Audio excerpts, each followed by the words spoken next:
Meet Jane, a teenage girl with nothing but a birth certificate and a growing baby bump. She is in desperate need of healthcare.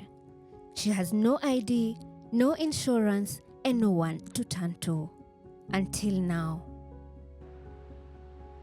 To bring you this story, I went undercover for 3 reasons.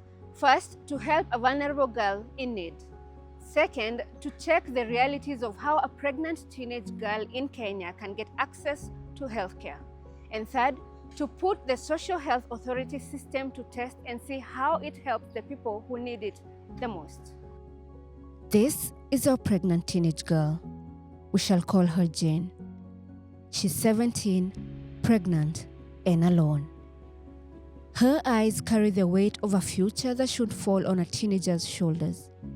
She tells me that the baby's father wants nothing to do with her or the child. We begin at Wumwani, a place of hope. But first, a hurdle. We were turned back to Njiru Health Center for a referral letter because this is where she has been attending her clinics. Another door, another denial.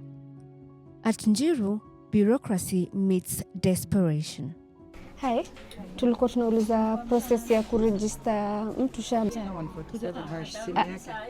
First, she's an underage, hana ID, hana wazazi. How does she? We were then sent to Mama Lucy Hospital to see if there was a way to get the teenage girl registered. It is here at Mama Lucy that a thread of hope appears. Tulikuwa tunataka kuregister SHA, but the person we are registering she's here, she's underage and she's pregnant.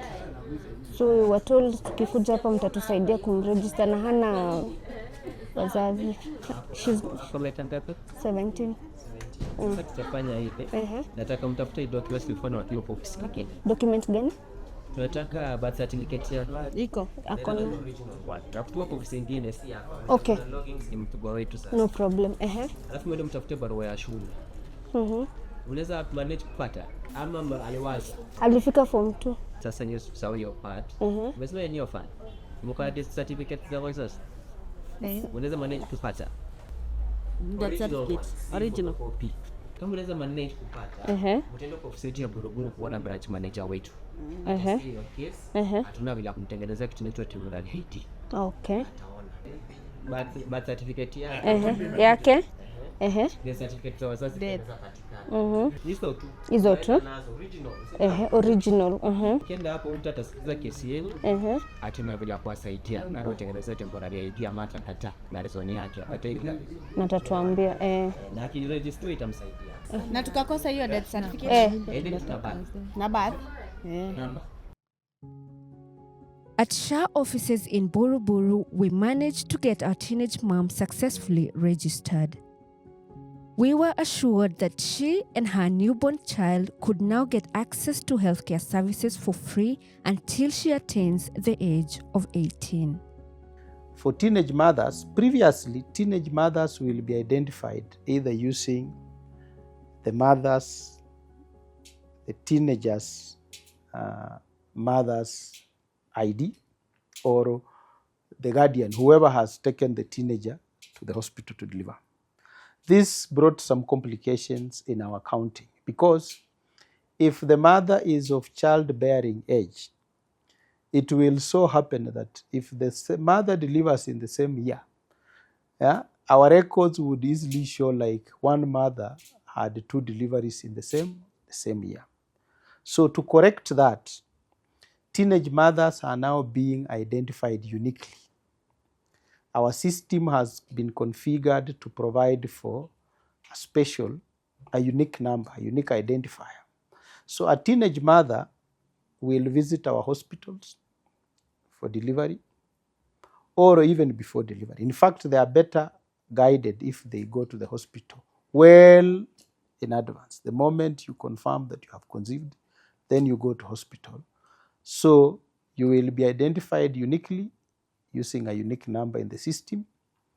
You will be taken through means testing. And as I said, if you are not in a position to pay, then you will be enrolled into the same program where you will now be paid for by the government. So you will be able to enjoy the benefits that come before, during, and after delivery. And now, even to make it much better, we are going ahead also and providing for adding the new baby to the teenage mother's profile so that it becomes a household, so that the teenage mother can benefit and the newborn can also benefit.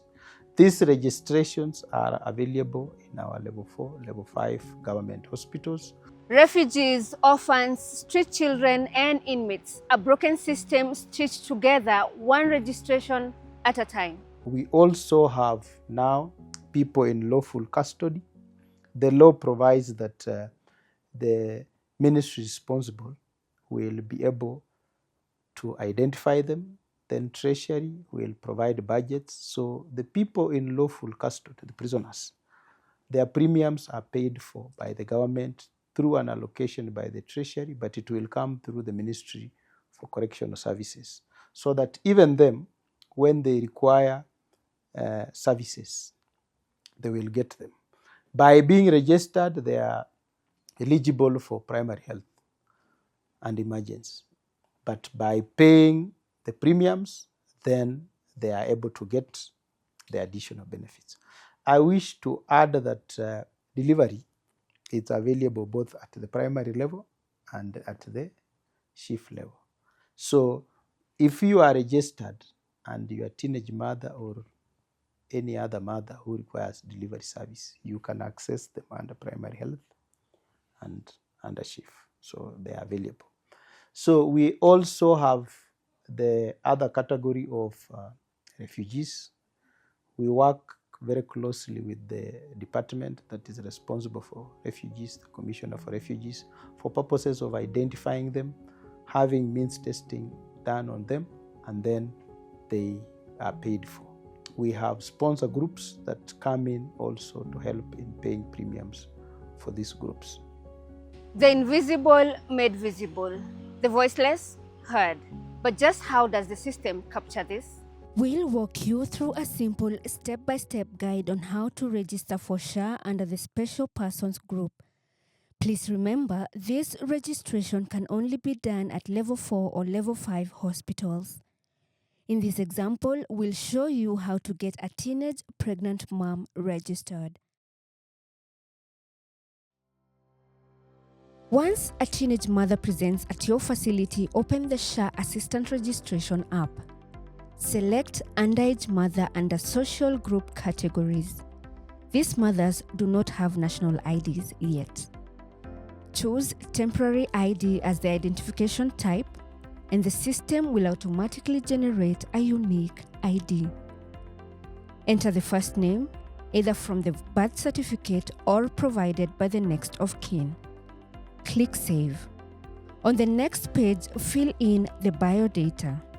This includes the last name, county and sub-county, ward, title, gender, date of birth, civil status, and place of birth. Add the next of kin's phone number and email.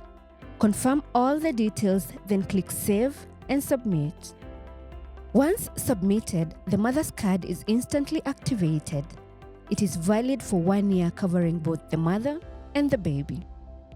Jane was lucky. But how many gave up before they find the right door? The real test for SHA isn't just the policy, it's in the process. In every Jane who dares to hope. For Willow Special Reports, my name is Yvonne Kawira.